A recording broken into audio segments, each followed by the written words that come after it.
আসসালামু আলাইকুম। আমি রাজা আবুল কালাম আজাদ। বাংলাদেশের চলমান পরিস্থিতি নিয়ে আমি কিছু কথা বলবো এবং কথার শেষে আমি একটা গান লিখেছি। এটা কবিতার মতো করে আবৃত্তি করব। চলুন বর্তমান পরিস্থিতিটা একটু আমরা বুঝে দেখার চেষ্টা করি।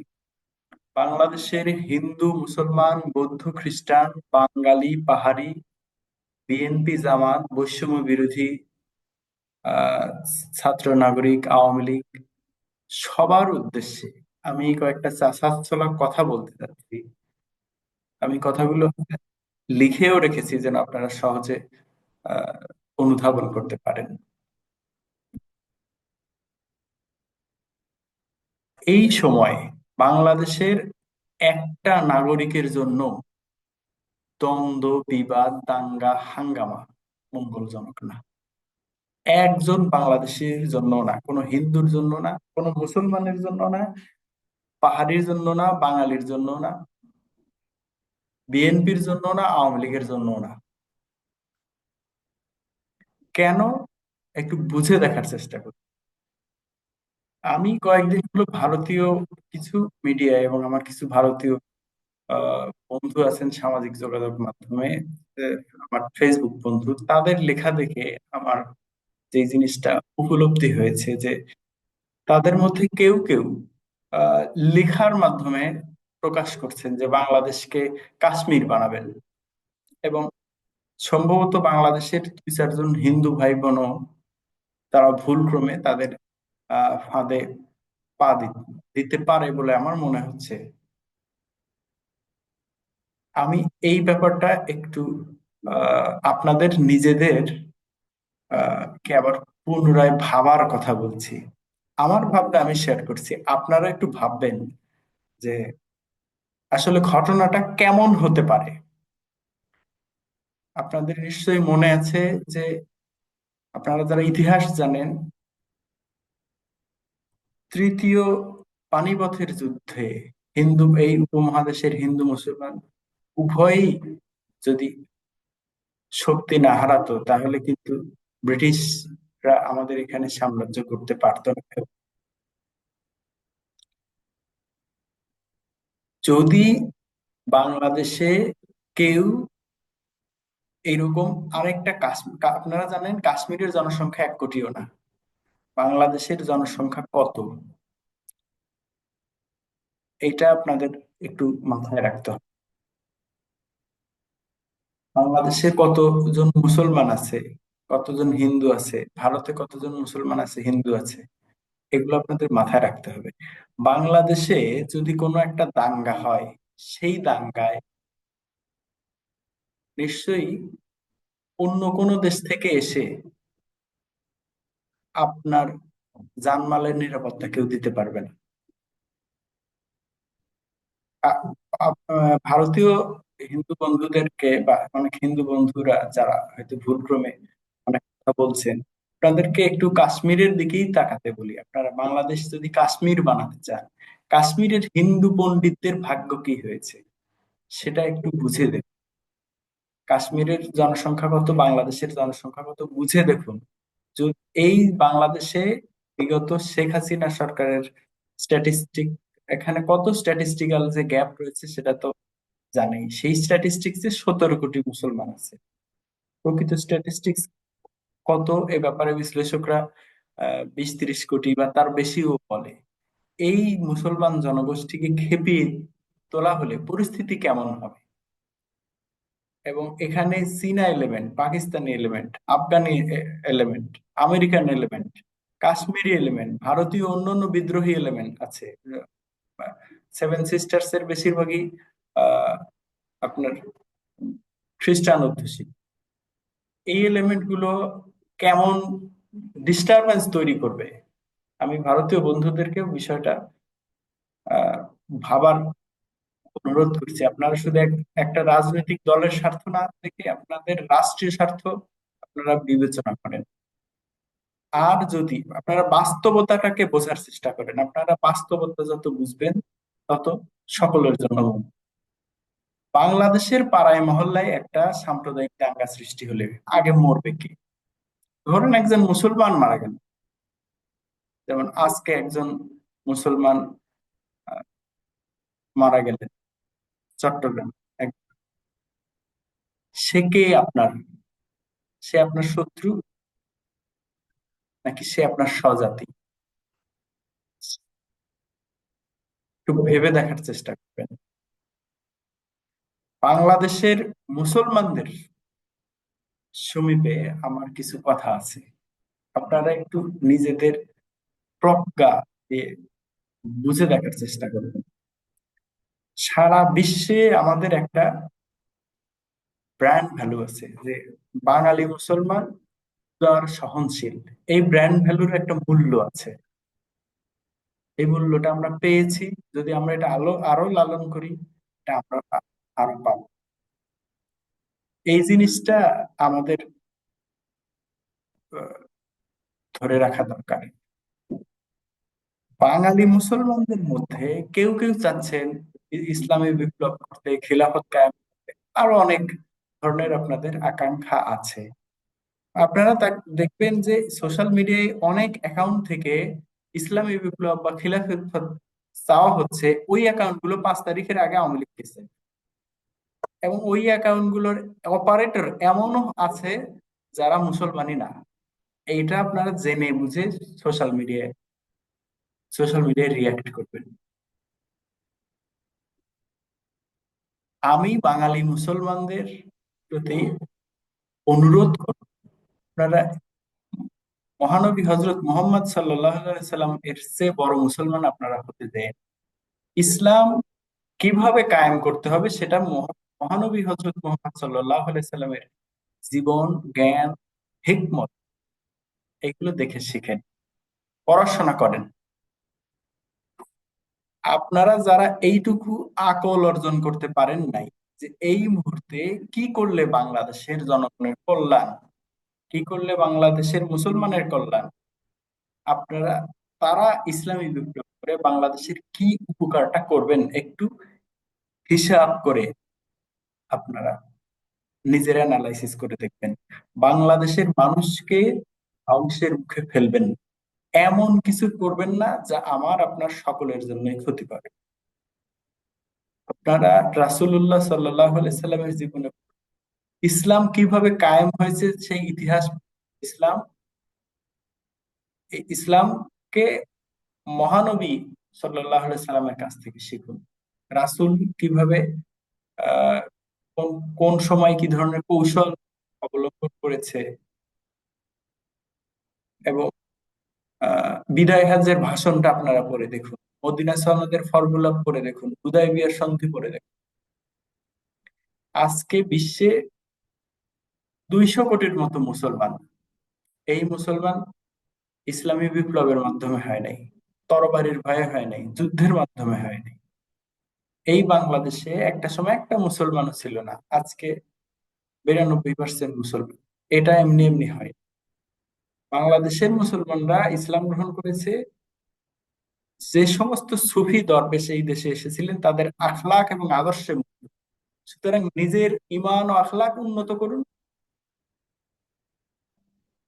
দেখবেন ইসলাম কায়েম হয়ে যাবে। ইন্দোনেশিয়া, মালয়েশিয়া এ সমস্ত দেশে মুসলমান হয়েছে কিভাবে?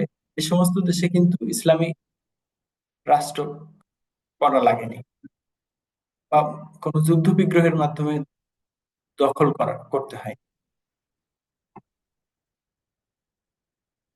এমন কিছু করবেন না যাতে বাংলাদেশে কোনো বিদেশি প্রভু এসে আহ কোনো অস্থিতিশীল অবস্থা তৈরি করে। আরেকটা জিনিস মনে রাখবেন, এই দুনিয়ার প্রতিটি মানুষের সৃষ্টিকর্তা, লালনকর্তা, পালনকর্তা একমাত্র আল্লাহ তাআলা। আল্লাহ শুধু মুসলমানের না। আপনি কেউ ধরেন ইসলামকে নিয়ে গালাগালি করছে, ষড়যন্ত্র করছে, আপনি তাকে গালাগালি করলেন আর আপনি চেল চালায় বেহেশতে যাবেন, ব্যাপারটা এমন না। কে বেহেশতে যাবে? হয়তো এমন হতে পারে আপনি যাকে গালাগাল করছেন সেই বেহেস্তে গেল, আপনি তো হতে পারে। আমি কথা বলছি, আমি কোথায় যাব আমি জানি না, শুধুমাত্র আল্লাহ জানে। সুতরাং হিন্দু, ইহুদি, বৌদ্ধ, খ্রিস্টান, এইটা কাকে আল্লাহ কখন হেদায়েত হেদায়েত দেবে আপনি জানেন না। আপনি এবং আপনি জেনে রাখবেন সকল মানুষের সৃষ্টিকর্তা আল্লাহ। সব সব মানুষের প্রতি কিন্তু তার দয়া আছে। সুতরাং কারোর প্রতি বিদ্বেষ পোষণ করবেন না, সকলের মঙ্গল কামনা করেন। আল্লাহকে বলেন সকলকে যেন মঙ্গল দেয়। আওয়ামী লীগের ভাইদেরকে বলি, আপনারা রাজনীতিবিদ, আমি ওরা নন পলিটিক্যাল মানুষ। 36 জুলাইয়ের পরে থেকে আপনাদের আচরণ দেখছি। আপনারা সোশ্যাল মিডিয়ায় অনেক কথা বলছেন, সেগুলো আমরা জনগণ দেখছি। দয়া করে একটু বাস্তবতা বোঝার চেষ্টা করবেন। আকল আছে, আপনাদেরও মঙ্গল, জনগণেরও মঙ্গল। মনে রাখবেন, মনে রাখবেন যে এই 2018 সালে আপনারা, 2008 সালে আপনারা ক্ষমতায় এসে আপনাদের যেই রকম শক্তি কাঠামো ছিল, 24 সালে আপনাদের সেই সেই কাঠামো, সেই ফ্যাসিবাদী কাঠামো তৈরি করতে অনেক সময় লেগেছে। সেইটা কিন্তু অল্প কয়েকদিনের মধ্যে ধ্বংস হয়ে গেছে। তো আপনারা, আমি ফেসবুকে বা অনেক জায়গায় শুনলাম, কতটা সত্য জানি না, অনেকেই লিখছেন, তালিকা করছেন, আপনারা আবার ক্ষমতায় এসে কাকে কাকে মারবেন ধরবেন। এটা কারা করে, কি খেয়ে করে, এই জিনিসটা সুস্থ মাথার কোনো মানুষ করতে পারে বলে আমার মনে হয় না। আপনাদেরকে অনুরোধ, আপনারা যদি হামিদ কারজাই স্টাইলে কোনো বিদেশি প্রভুর সহায়তায় বাংলাদেশে ক্ষমতায় আসতে চান, তারা একটু বুঝে দেখুন, বাস্তবতা বুঝুন, যে এই দেশে 22-23 কোটি মুসলমান আছে। যদি বিদেশি প্রভুর সহায়তায় আপনারা ক্ষমতায় আসেনও, এই 22-23 কোটি মানুষ আপনাদেরকে সেই 36 জুলাইয়ের আগের অবস্থায় ক্ষমতায় থাকতে দেবে? কিংবা কেউ যদি বিদেশি প্রভু ক্ষমতায় এনেও দেয়, তারাও কি আপনাদেরকে আগের মতো ক্ষমতা দেবে? একটু হিসাব কেতাব কষুন। এই দেশে 1971 সালে পাকিস্তান চলে গেছে এই দেশ থেকে, ঘৃণার শিকার হয়ে চলে গেছে 7 কোটি মানুষের। আজকে এই দেশে জনসংখ্যা কত, এই দেশের জনগণ কতটা শিক্ষিত, সোশ্যাল মিডিয়া আছে, বুদ্ধিবৃত্তি আছে, এই মানুষ, এই এতগুলো জনগণের বিরুদ্ধে গিয়ে আপনারা কি করবেন? আপনাদের নিজেদের স্ট্রেংথটুকু আপনারা একটু অ্যানালাইজ করে আপনারা চিন্তা ভাবনা করবেন। আর আপনারা যা করবেন তার ফল কি হবে, একটা ঘটনার পরে কি হতে পারে, ফল বুঝে আপনারা কাজ করলে ভালো। বিএনপির ভাই বোনদেরকে বলছি, আপনারা হিকমত, প্রজ্ঞা, জ্ঞান দিয়ে কার্য পরিচালনা করুন। নিজেদের শক্তি, দুর্বলতা, ঝুঁকি বুঝে কাজ করুন। ওভার এক্সাইটেড হয়ে যায় না। বৈষম্য বিরোধী ছাত্র আন্দোলনের ভাই বোনেরা, জাতীয় নাগরিক কমিটির ভাই বোনেরা, অনেকে আমার বন্ধু আছেন, কাছের সিনিয়র জুনিয়র আছেন, সকলের প্রতি আমার অনুরোধ, বিবেক এবং বুদ্ধিমত্তার সবটুকু সর্বোচ্চ ভাবে প্রয়োগ করুন। জামাত ইসলামীর ভাই বোনদের অনুরোধ করছি, এলেম, হিকমত এবং আকলের সর্বোচ্চ এবং সর্বোত্তম ব্যবহার করুন। আরো অন্য অনেক বিভিন্ন মতের, বিভিন্ন দলের ভাই বোনেরা আছেন, সকলের প্রতি আমার অনুরোধ, ধৈর্য, প্রজ্ঞা আর বুদ্ধিতেই ভক্তি। অধৈর্য, অহমিকা আর অবুদ্ধিতার ধ্বংস, মৃত্যু, পরাজয় ও পরাধীনতা। বাঙালি, অবাঙালি, হিন্দু, মুসলমান, বৌদ্ধ, খ্রিস্টান, বিএনপি, জামাত, আওয়ামী লীগ, জাতীয় পার্টি, ডান বাম মধ্যপন্থী, পলিটিক্যাল নন পলিটিক্যাল নির্বিশেষে সব বাংলাদেশী এই দেশের মালিক। আসুন আমরা সকলের স্বার্থের সুরক্ষায় এমন একটা বন্দোবস্ত করি যাতে আমরা সকলে বেঁচে থাকতে পারি। আসুন সকলের বাঁচার পথ তৈরি করি আমরা সকলে মিলে। একটু ছাড় দিন সকলেই, বোঝার চেষ্টা করুন যে কোনো দাঙ্গা হাঙ্গামা আমাদের দেশের সকলের জন্যই একটা কালেকটিভ সুইসাইড। চলুন সকলে মিলে আমরা এই সুইসাইড থেকে বাঁচি। আসুন বাঁচার জন্য বাঁচাই, আর বাঁচানোর জন্য বাঁচি। আপনাদের সকলের উদ্দেশ্যে আমি একটা গান রচনা করেছি, যেটা আমি কবিতার মতো করে আবৃত্তি করতে চাই।